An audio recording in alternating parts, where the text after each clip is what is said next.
Salve, pessoal! Tudo bem? Está no ar o episódio 199 do podcast da Página 5. Aqui Rodrigo Casarim. Página 5 é também a coluna de livros que edito no portal UOL.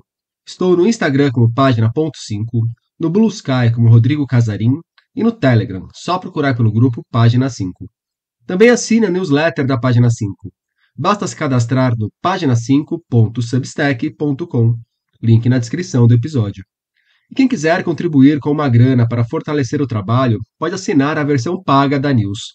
Além de dicas exclusivas, os assinantes podem participar de encontros virtuais e do clube de leitura da Página 5. Eis as nossas próximas leituras. Em agosto conversaremos sobre Cramp, pequena preciosidade da chilena Maria José Ferrada. Em outubro será a vez do doloroso Homens ao Sol, de Ghassan Kanafani, um dos principais nomes da literatura palestina. E em dezembro conversaremos sobre uma das escritoras brasileiras mais aplaudidas dos últimos anos. Falo de Micheline Verunchik.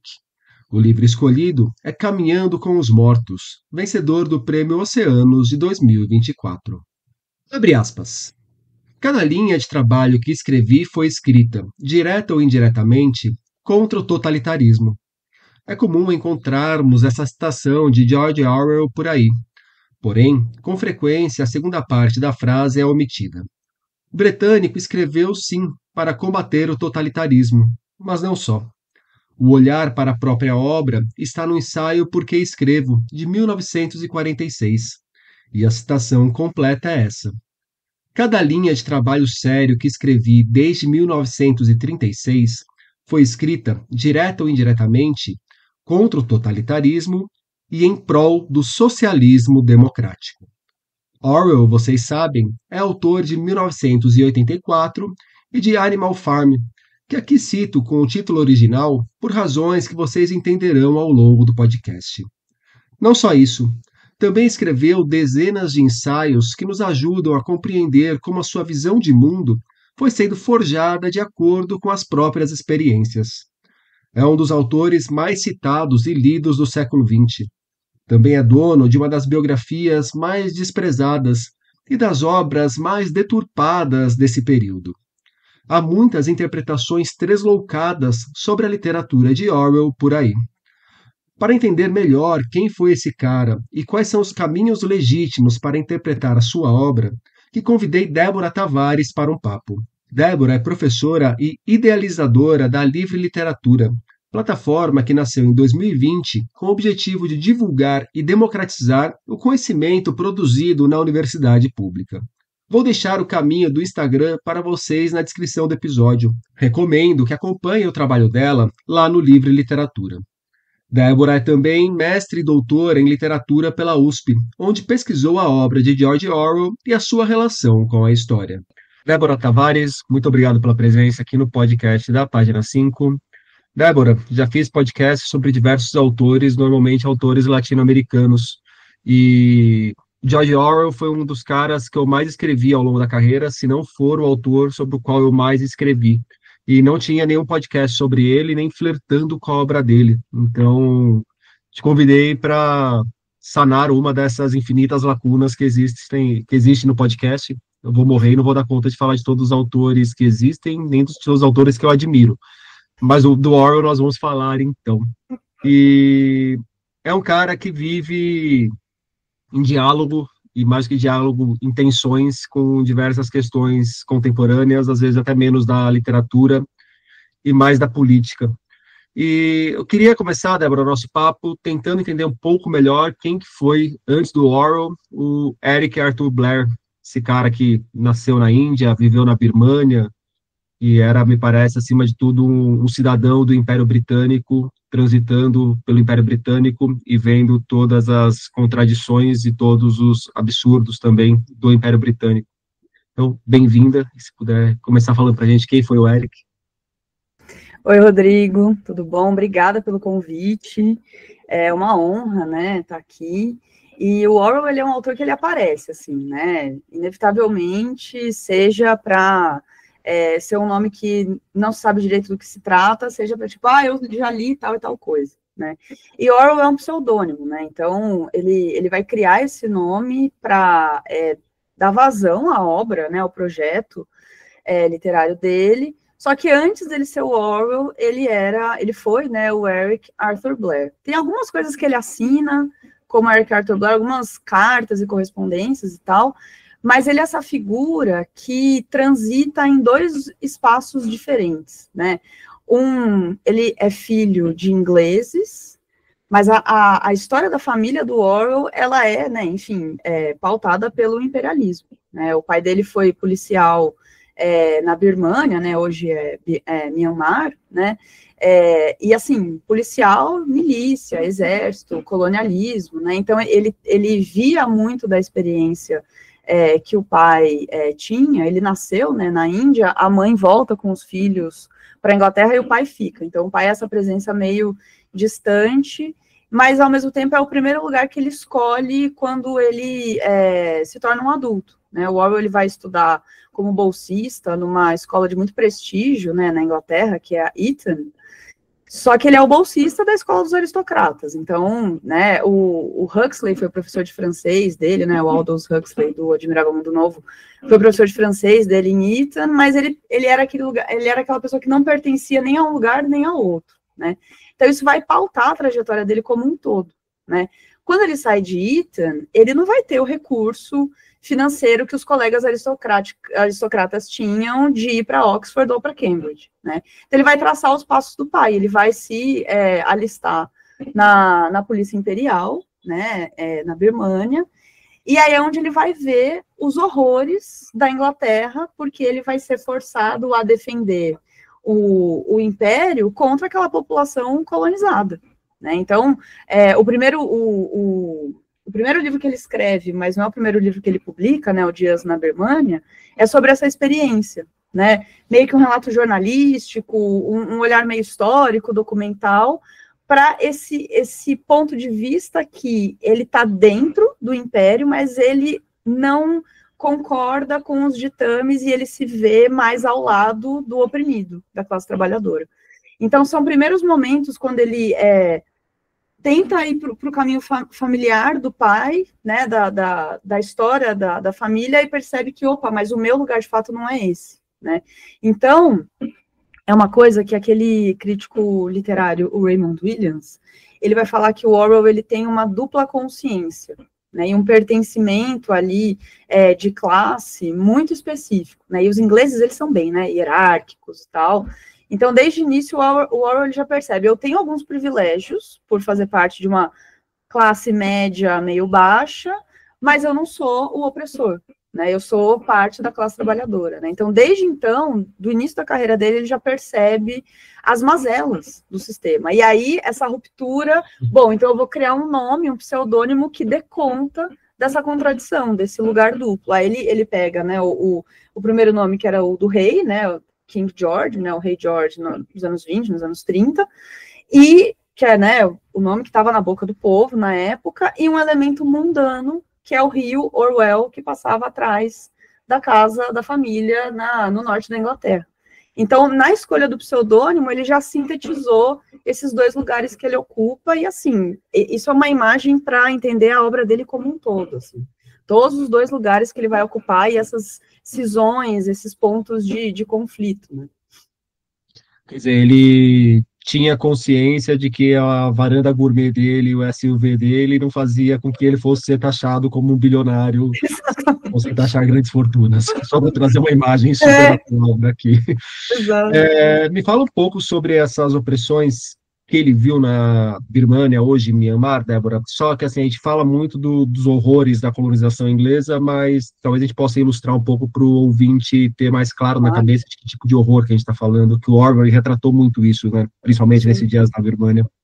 No Dias da Birmânia, e tem também alguns ensaios que ele escreve meio que para elaborar a ideia. Tem um que eu gosto muito, que é Atirando em um Elefante, né? Shooting an Elephant. Porque ele vai ser um funcionário da milícia. Eu não consigo ler esse ensaio.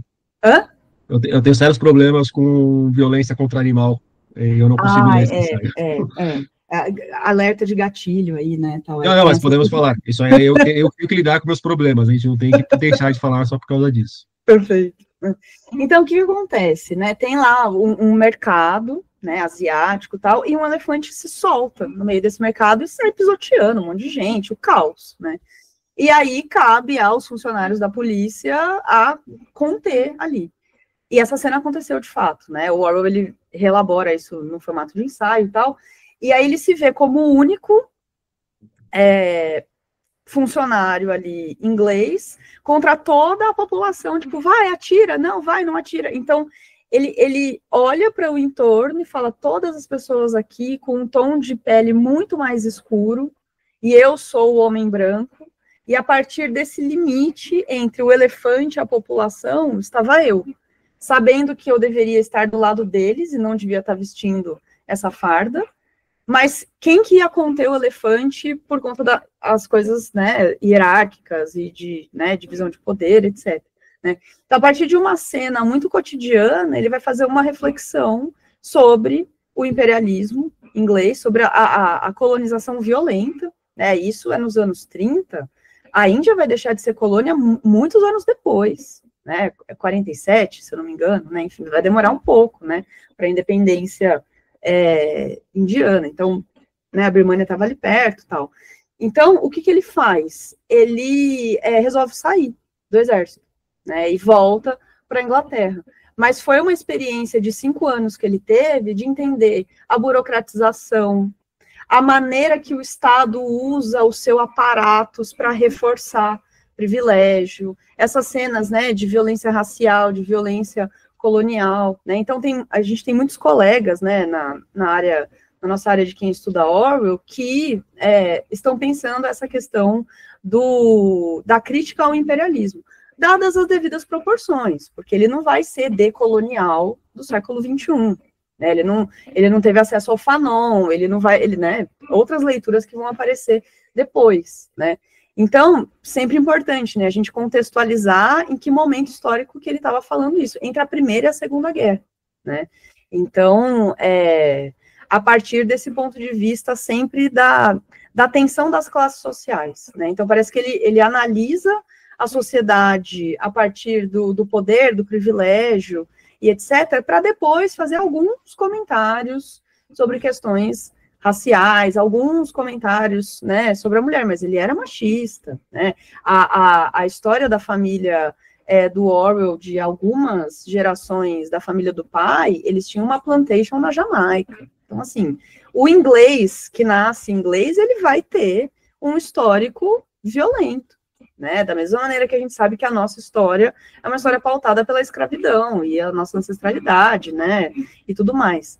Então, colocar ele na linha do tempo ajuda muito a entender de, tipo, o que ele está falando, para quem, e em que determinado momento histórico, né? Então, esses primeiros textos, o Dias na Birmania, esse Atirando num Elefante, né, o Shooting an Elephant, e tem um que é sobre um enforcamento também, né, cenas, né, da colonização, né, a Hanging, que vão justamente colocar na pauta de um jeito muito direto, que não necessariamente outros escritores estavam fazendo dessa maneira jornalística e histórica, né, que o Orwell faz. Então, é bem bacana de recuperar essa primeira fase dele, porque tem muita coisa para a gente pensar agora, né, com as contradições atuais, né.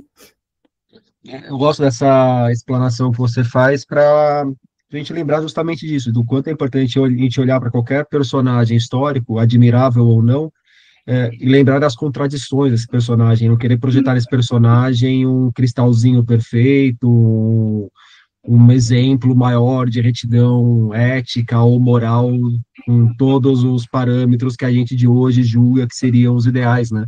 Mas entender o lugar de mundo que ele estava, o lugar de mundo, o que ele criticava nesse lugar de mundo e as próprias contradições a partir do que ele era. E aí na Birmania ele volta então para a Europa e ele vai viver experiências que depois ele vai registrar no caminho para Vegan Pier, se não me engano foi o que você estudou mais a fundo, né?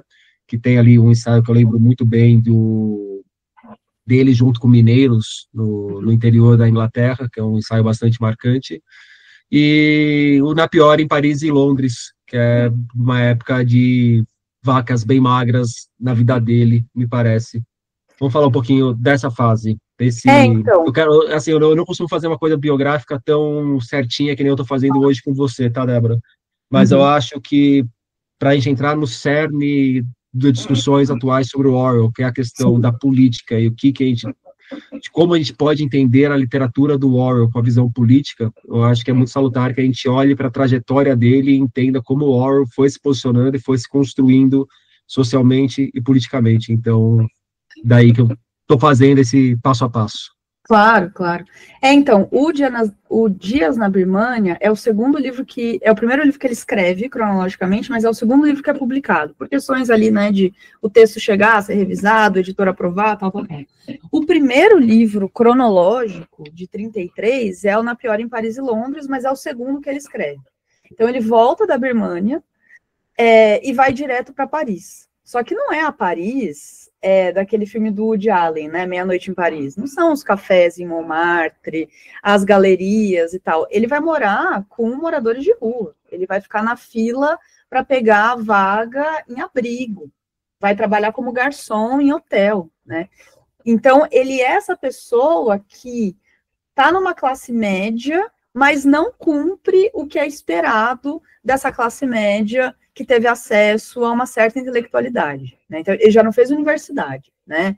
E aí, quando ele vai para Paris, ele não vai para Paris dos escritores, né? Então, ele vai, né, relatar as cenas de pobreza, tanto em Paris quanto em Londres, né?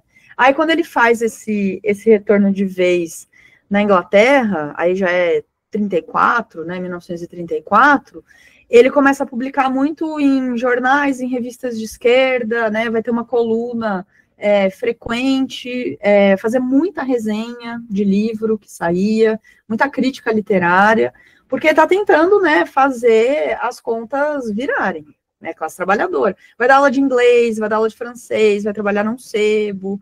Então, ele circula por vários espaços Me da identifico muito com essa fase da carreira dele. precarização do trabalho, né? Ela é estrutural. O professor, que também é crítico, que também escreve, que também é jornalista, é isso. Né? É absurdo. Né? Mas isso é um laboratório para o projeto político dele, né? De escrita. Então, ele está preocupado em narrar não o extraordinário. Ele não está preocupado em narrar a opulência. Ele quer ver o homem comum, a pessoa que está na fila das bolsas e dos recursos financeiros do governo durante a Grande Depressão inglesa, né, desse vácuo aí entre a Primeira e a Segunda Guerra, né. Então, esse retorno para a Europa e depois para o Reino Unido também não é traçando o que é esperado, né. O Caminho para Wigan Pier vai ser um livro que ele vai escrever em 37, que é uma encomenda do primeiro editor dele, né. Então, o Victor Gollancz, né, que ele organizava um clube do livro, olha aqui, né, como que ressoa, né, com a nossa realidade, um clube do livro de esquerda, o Left Book Club. Só que era uma coisa um pouco mais intelectualizada no sentido de, tipo, não são clubes do livro que são abertos ao público, que nem hoje, né, era para escritores, era uma coisa mais ali, né, do métier... Mais inglesa. Do métier editorial e tal. Aí o editor dele vira e fala, olha, Orwell, a gente vai te dar 5.000 libras, e aí fazer as conversões, etc. 5.000 libras é uma bolada para você ir para o norte da Inglaterra, porque está tendo uma crise nos mineradores de carvão, a região de Manchester, Leeds, Sheffield e Wigan. Fica lá um tempo, observa, conversa com esse trabalhador, volta, e aí a gente vai publicar o seu texto. Agora falou, poxa, finalmente vão me pagar 5.000 libras, meu Deus, né? E aí ele vai para o norte, e aí ele escreve esse livro que é um dos que eu estudei no doutorado, que a primeira parte é um relato documental das condições de vida, jornada de trabalho, exaustão, como os mineradores moravam, como eram as cidades industriais. Parece que a gente entra, assim, no Dickens, de novo, aquelas ruas gélidas, neve, carvão e tal. Na segunda parte, ele vai falar, então, o panorama é esse, né, da Inglaterra. Temos uma desigualdade nítida, a Revolução Industrial que surge em Manchester, ela só desembocou em pobreza e manutenção de privilégio, tal, tal, tal. Qual seria a saída? O socialismo. E a segunda parte é um ensaio político em defesa do socialismo democrático, na Inglaterra e, assim, cutucando muito o papel dos intelectuais que não vão para o chão, que não vão para a prática, que não conversam com as pessoas e que não se identificam como trabalhadores, né? O que o editor dele vai fazer? Vai publicar só a primeira parte. Então, foi uma luta, né, demorou alguns anos para que esse livro, hoje a edição que a gente tem, né, são as duas partes juntas, com um ensaio fotográfico de um fotógrafo que esteve no norte da Inglaterra um pouco depois do Orwell, meio que para complementar, para dar uma vibe de um relato, né, múltiplos olhares e tal, né. Mas, a partir disso, o editor dele falou, querido, chega, não vou mais publicar, eles tiveram uma treta política absurda, e aí ele trocou de editor, que depois vai ser o Frederick Warburg, que vai acompanhar ele até o final, publicar Revolução dos Bichos, 84 e tal, né. Então, ele, mesmo sendo esse texto que foi encomendado, ele vai conversar com as pessoas na prática. E aí, o sonho de um freela que pingou aí na sua bolsa, poxa, perfeito, é exatamente isso que eu queria, né? Aliás, mesmo hoje, sem fazer conversão nem nada, se alguém tiver um freela aí de 5.000 libras para eu fazer, eu aceito na hora. Me adiantando no que a gente vai falar mais para frente, mas só para não perder o comentário. Quem estiver nos ouvindo, vá prestando atenção muito em como o trabalho editorial e a recepção de uma obra influenciam drasticamente na maneira como a gente enxerga o trabalho de um escritor, e às vezes influencia para algo muito diferente daquilo que o escritor estava pensando, estava se propondo a fazer e qualquer coisa do tipo. Então, são 3 momentos diferentes. O que é o escritor com a sua escrita em si, as suas preocupações, o que é o trabalho editorial em cima do que o escritor entrega para a editora ou deixa registrado, que aí outras editoras vão trabalhar mundo afora, e o que é que os leitores passam a fazer a partir do que o escritor escreveu, que são movimentos muito interessantes de se prestar atenção, acima de tudo. Qualquer grande escritor se torna um grande escritor graças aos seus leitores e graças à recepção que recebe. E, eventualmente, deturpações históricas também acontecem pela maneira como alguns leitores oportunistas se apropriam de determinadas obras para imprimir ali o que seria uma visão única a respeito dela. Mas, como eu disse, estou me adiantando, vamos voltar para o Orwell, pregando ali o socialismo na Inglaterra. Você falou de 37, que ele vai fazer esse périplo, 2 anos depois, estoura de vez a Guerra Civil Espanhola. Muita gente de todo mundo vai para a Guerra Civil Espanhola, se alista a diferentes fileiras da Guerra Civil Espanhola, e o George Orwell é um desses caras que vai para lá. O que ele foi fazer na Guerra Civil Espanhola e de que maneira o que ele viveu ali na Guerra Espanhola influenciou na visão de mundo dele, Débora? Então, a Guerra Civil Espanhola é um ponto de virada bem importante na obra do Orwell. Ele volta do norte, né? Volta de Wigan, setembro, outubro. Em novembro ele já está em Barcelona. Ele já vai, pega, né? A esposa, né? A Eileen, fazem as malas e vão para a Espanha. Que não pode pagar sozinho, tem que levar a família, né? Vai todo mundo junto, é isso, né? E ele poderia muito bem ter ficado na Inglaterra escrevendo, só observando de longe, né? Mas ele quis ir e ele foi para a luta armada. Ele se afiliou a um partido, né? Que é o Partido Obreiro Unificado Marxista, né? O POM. Então, era um partido, obviamente, de esquerda, marxista, vinculado aos trotskistas e aos anarquistas. E aí, quando o Orwell chega em Barcelona, e ele vê já aquela cidade tomada, né, a história, né, da Catalunha, né, vem muito desse ímpeto que foi, né, a Guerra Civil Espanhola. Tem muitos historiadores que falam que foi um ensaio já das tensões da Segunda Guerra, né. Ele vê uma Barcelona tomada pela classe trabalhadora, que todo mundo se chama de camarada, que existe uma divisão ali de tarefas e de, né, comitês decisórios e tal.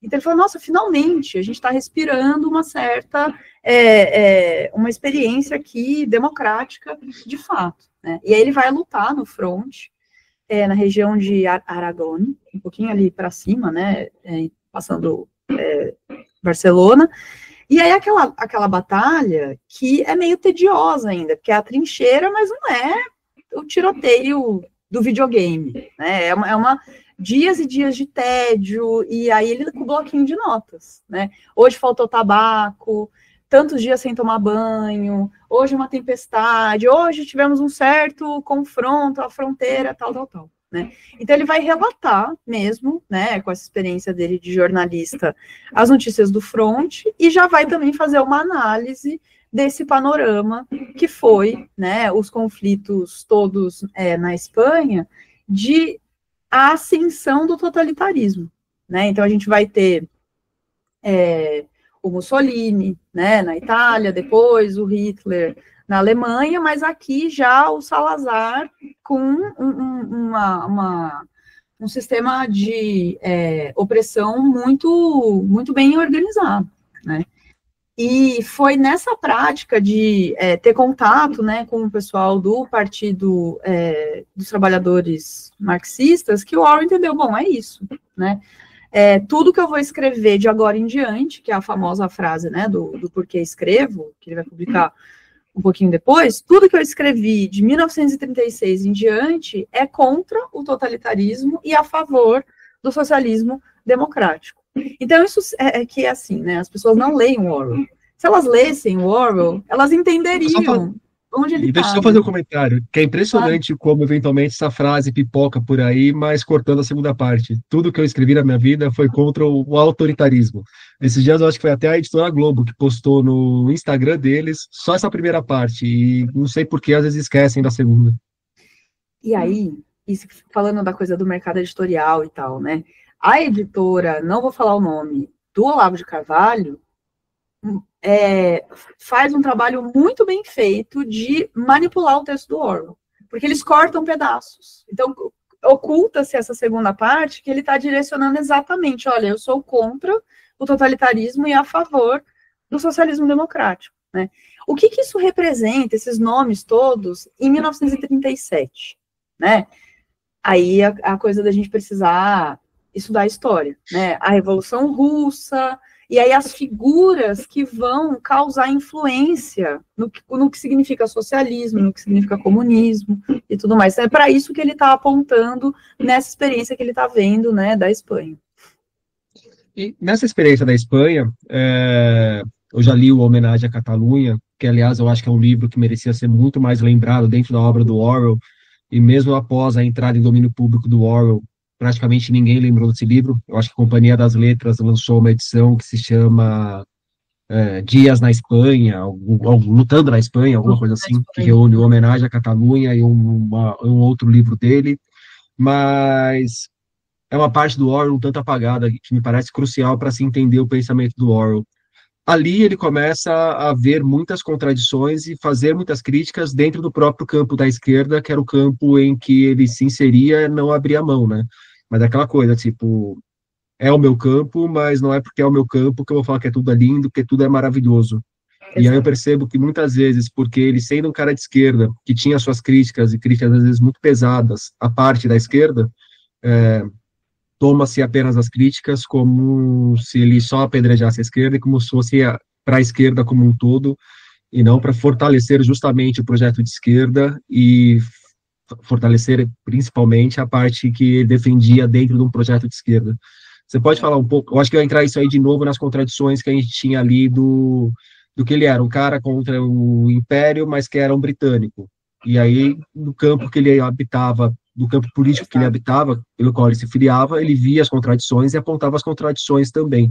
E isso ficou muito evidente durante a Guerra Civil Espanhola e pelo que ele viveu na Guerra Civil Espanhola, me parece.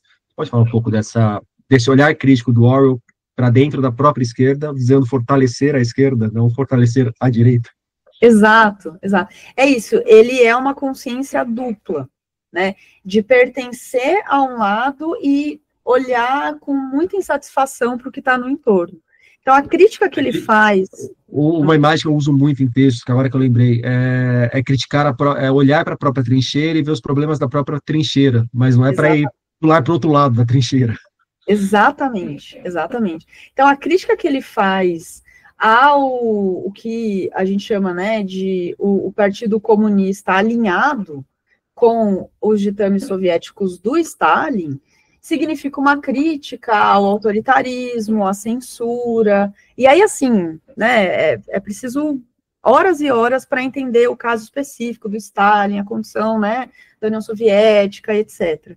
O que é importante de pontuar aqui é que o Orwell, ele discorda de um certo posicionamento que a esquerda alinhada com o stalinismo reproduz de autoritarismo e de falta de democracia, no sentido de tomar decisões coletivamente significa ouvir todo mundo, significa tomar decisões coletivamente, não em pequenos comitês, que é o que vai acontecer na Revolução dos Bichos, né?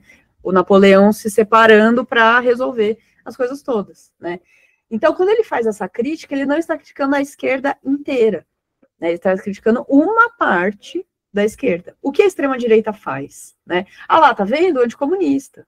Ah lá, tá vendo? O Orwell, ele é liberal. O Orwell, ele é de direita. Então, assim, é um nível de leitura, não é de hoje, né? Algo que já aconteceu no século XX e que vai chegar no ápice nos anos 50 e nos anos 60, com a ditadura e, né, aqui no nosso caso, e com a ascensão do neoliberalismo, Thatcher, Ronald Reagan, o combate aos comunistas e esse inimigo invisível, que é um comunismo que, né, nem mesmo eles sabem definir o que significa, né? Então, lendo o próprio texto do Orwell, isso fica muito claro, porque ele dá as referências, ele cita nomes, ele menciona de que lado que ele está e que lado que ele critica, né?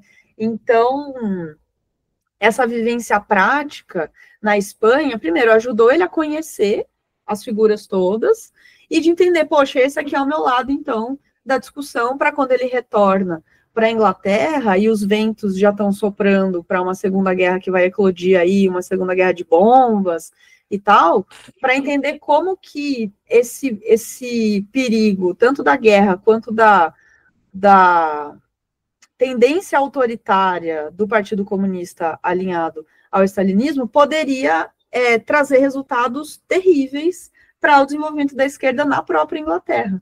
Então, assim, um país que é uma monarquia imperial, extremamente hierarquizada, o que mais vai prosperar num sistema desse é a burocratização absoluta e a condenação sistemática de figuras, apagamento da história, todo o aparato ali autoritário, né? Então, quando ele vê isso, chega e fala, nossa, isso aqui se desembocar na Inglaterra, a coisa vai ficar complicada, né? Então, são algumas reflexões que ele vai fazendo, tanto na ficção, quanto nos ensaios, nas cartas, nas resenhas, que é análise de panorama, é análise de conjuntura pura, assim.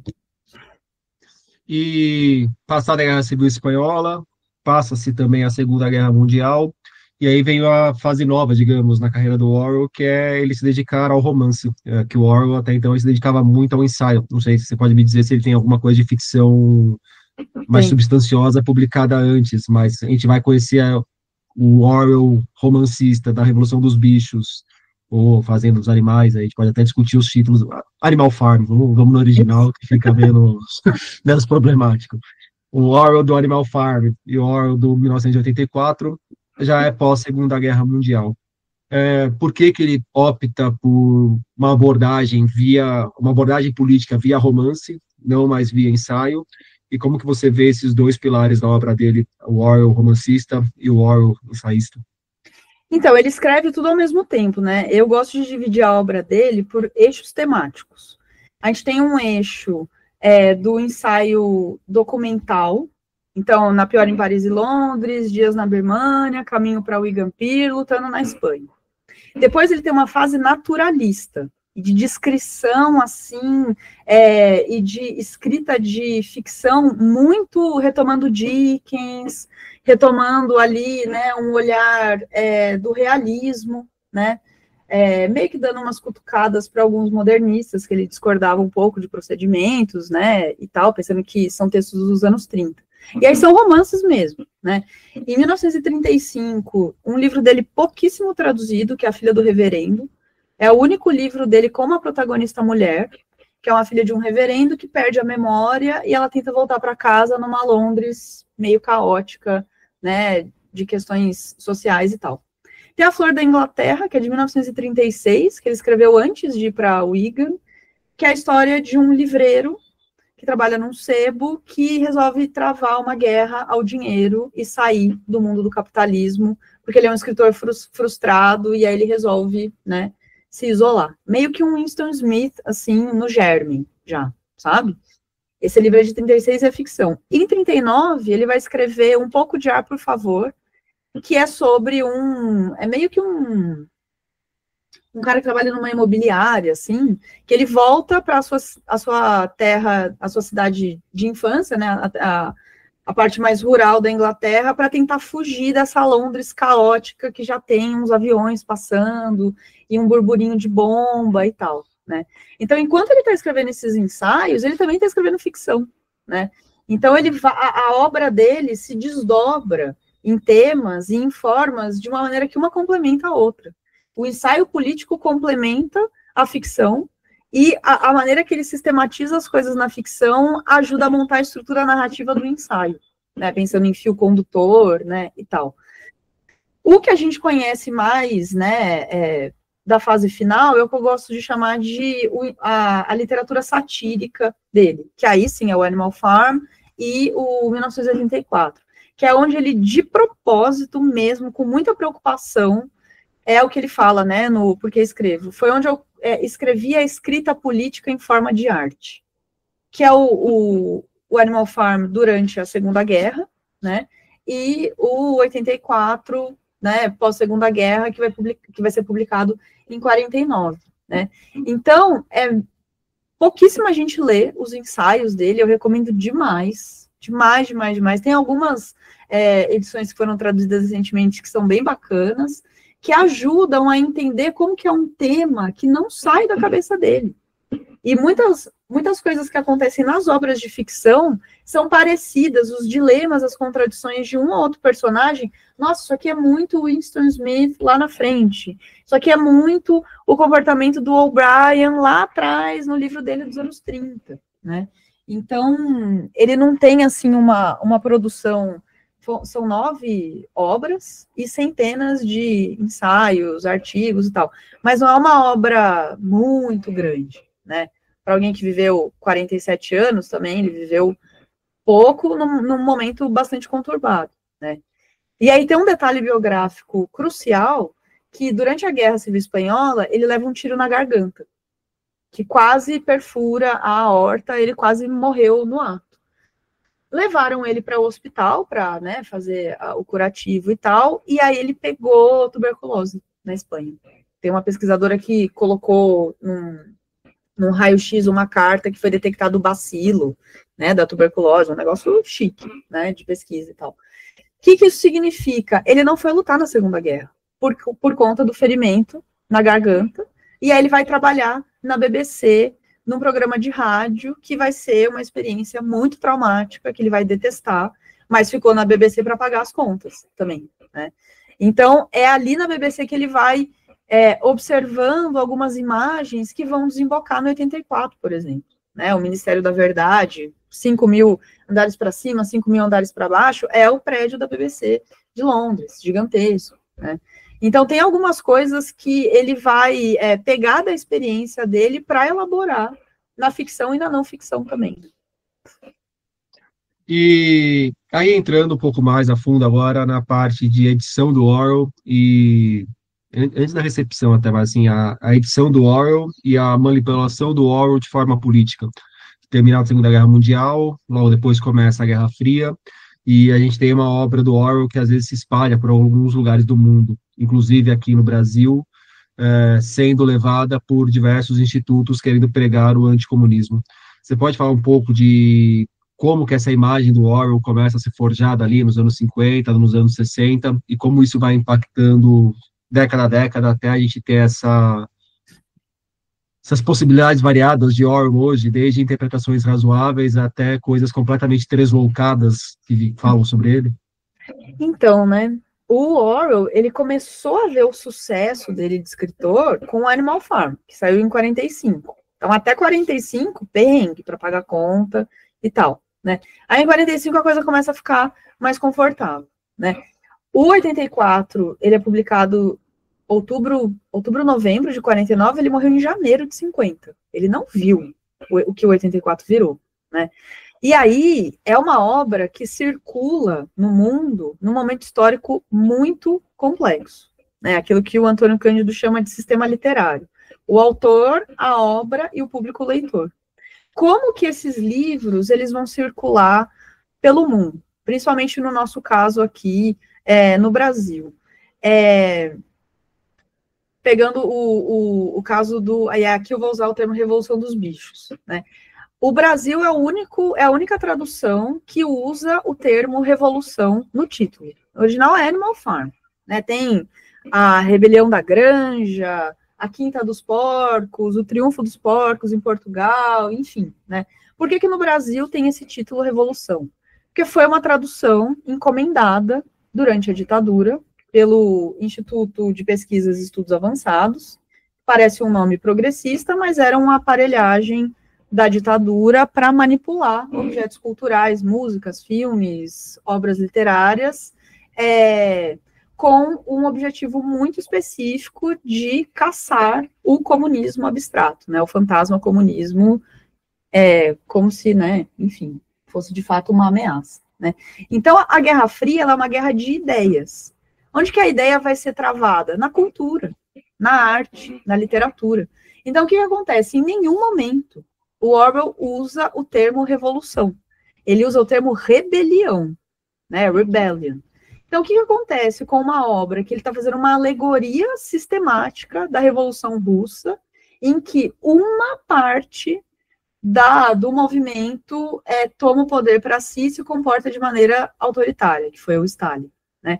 Ele vai sistematizar isso no comportamento dos porcos, a divisão ali, porco, cavalo, cachorro, humanos, etc., né? É um texto alegórico e que ele afirma que ele escreveu com a intenção de ser escrita política e com a intenção de ser traduzido vastamente. Então, ele sabia que ele estava escrevendo um negócio que ia, né, circular muito. O que acontece? Quando o tradutor, que era um general, ele coloca a palavra revolução, ele já coloca num campo semântico o fato de que, olha só, tá vendo como deu errado? Esse negócio de revolução aí é uma farsa. Todo revolucionário que chega ao poder vira um ditador. E aí você dissemina isso num texto fácil de entender, que é uma fábula, é muito potente para funcionar como um argumento, tá vendo? Se nem essa galera aí da esquerda fala que vai dar certo, e que dirá na prática, né? Então, no nosso caso aqui, essa é uma tradução que ela habitou o nosso imaginário literário por 40 anos. Por 40 anos. Agora que o Orwell entrou em domínio público em 21, que saíram estudos, novas versões, editoras que colocam material de apoio, que ampliam a fortuna crítica, que trazem comentadores, porque é um texto que precisa de apoio para a leitura, porque o contexto em que ele circulou é um contexto de perseguição ideológica, né? Então, não é um problema que está resolvido, porque eu, pelo menos, a nossa geração, e até mesmo as gerações um pouquinho mais novas, foi o texto que eles tiveram acesso. Quem vai ler o Orwell de 2021 em diante, como o primeiro contato com essa nova tradução, que não é essa enviesada pela ditadura, aí a gente começa a conversar. Então, é um trabalho, né, que a gente está tendo agora, né, nessa década de 2020, que é uma sementinha que a gente planta agora para colher em 2030, em 2040, em 2050, se estivermos lá, né, ainda. Mas é também pensar a história da tradução, a história do mercado editorial, o mercado editorial e a literatura como um espaço de disputa ideológica. Então, o caso do Animal Farm é muito fascinante, principalmente no nosso contexto brasileiro. E como é que você vai observando as recepções do Orwell? E aí eu pergunto, pensando especificamente nos últimos anos, que o Orwell voltou muito à tona, principalmente com a ascensão da extrema-direita e do fascismo aqui no Brasil, e sendo um personagem, um autor, muitas vezes usado nas manipulações que convém a alguns grupos.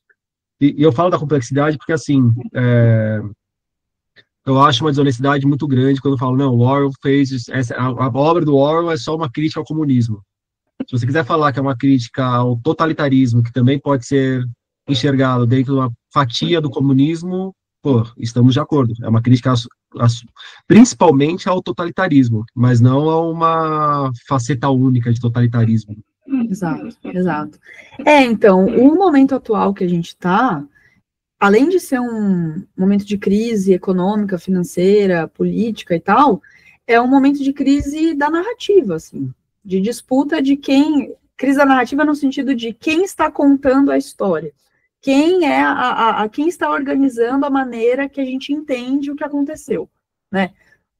O que isso significa? Pessoas defenderem intervenção militar, pessoas defendendo fake news, pessoas defendendo gestos e atos xenofóbicos, racistas, preconceituosos, né?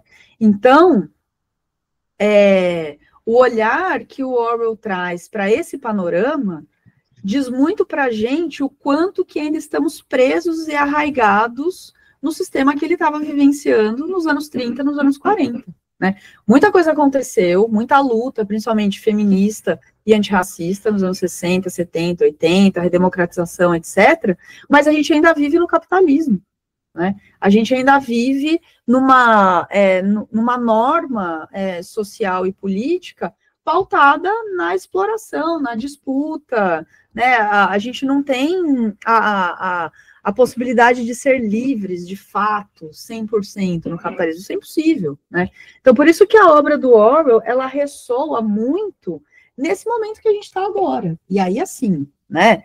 A gente sabe muito bem quem tem recurso para bancar essa disputa, né? O Brasil Paralelo gasta milhões de reais por mês para pagar anúncio na Meta. Milhões. Que iniciativa de esquerda, independente, tal, tem milhões para pagar em anúncio no Instagram, imagina. Então, os caras têm recurso, material para publicar, para disseminar, para ajustar qualquer corte possível e imaginável, que, esse é o inimigo aqui que a gente tem que combater, é isso aqui.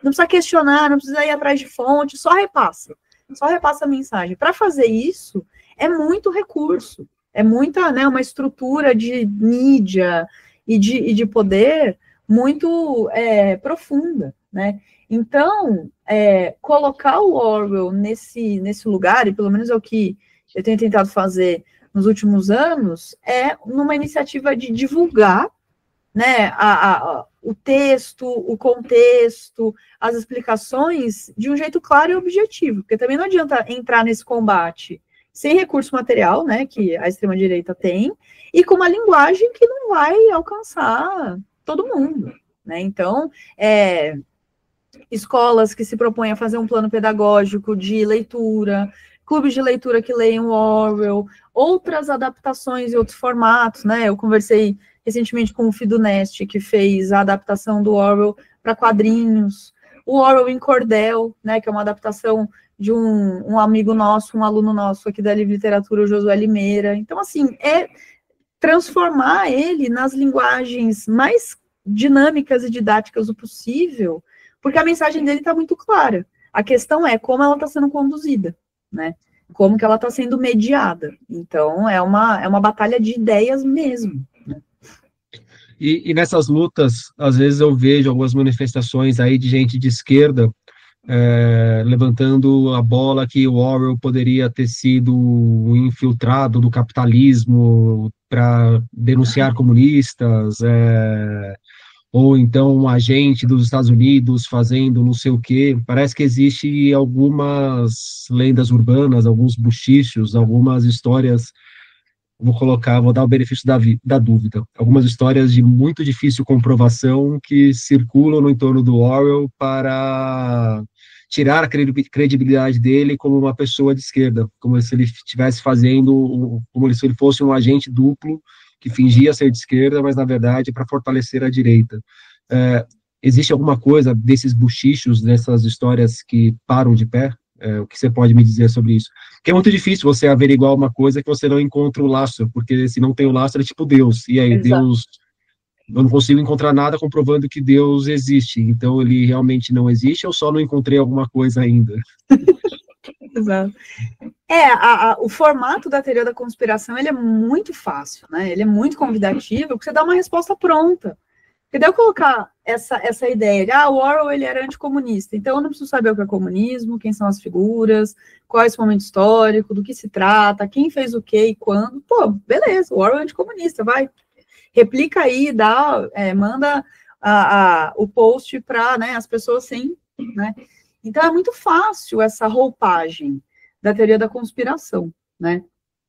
O que a gente tem, de fato, uma informação muito importante, que quando o Orwell morreu, a segunda esposa dele, que casou com ele 2 meses antes dele morrer, que aí foi a figura responsável pela obra dele e pelo legado, né, de sistematizar os papéis e tal, ela vendeu os direitos do Animal Farm para uma adaptação de desenho que foi financiada pela CIA.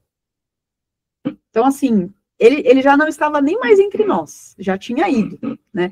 E temos no arquivo do Orwell em Londres, estive lá recentemente, o papel, dá para saber quem pagou, quanto foi, tal, a encomenda que a CIA faz, toda essa aparelhagem dos anos 50 que vai virar, né, depois dos anos 60, a ditadura aqui para a gente, na América Latina, né?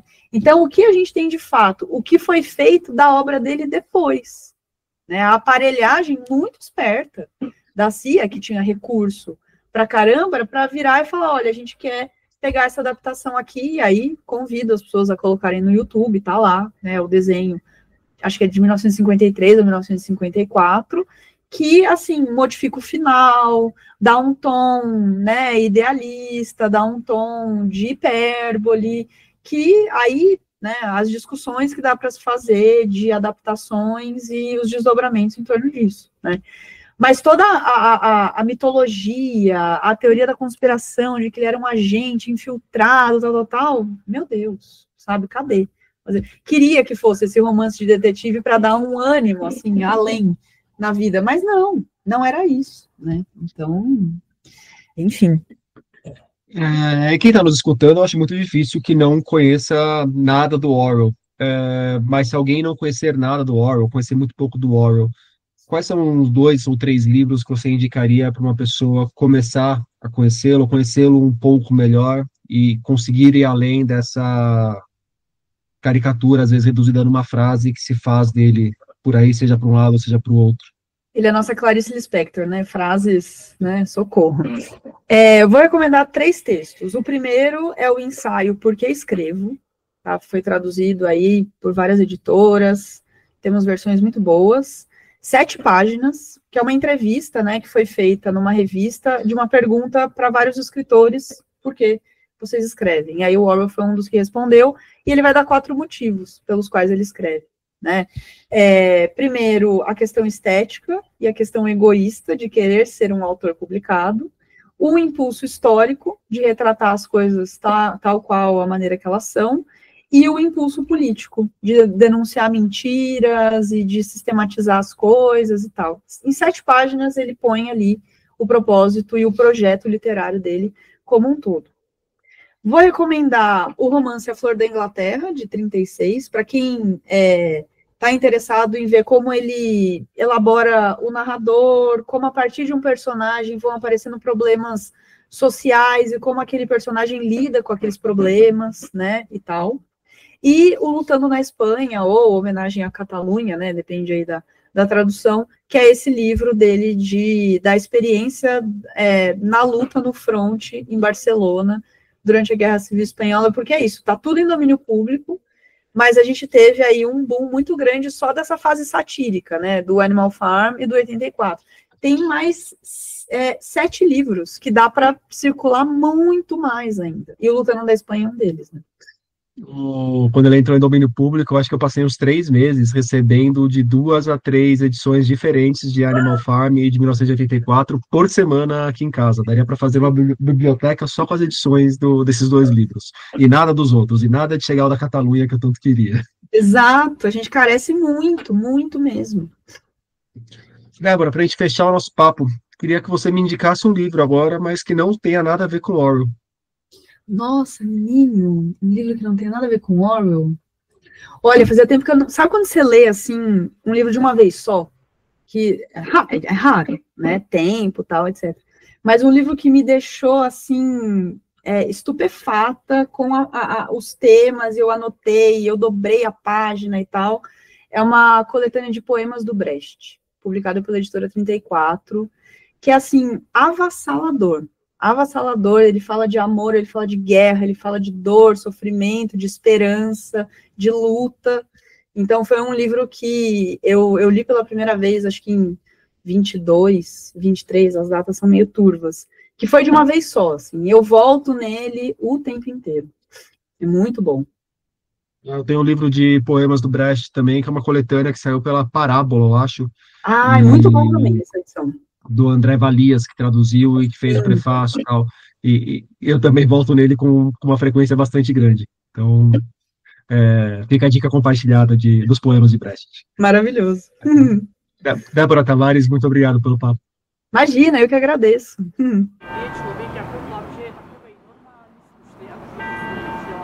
Por hoje é isso aí, pessoal. Indique o podcast para os amigos e inimigos. Um abraço, um beijo, um aperto de mão e até daqui 2 semanas.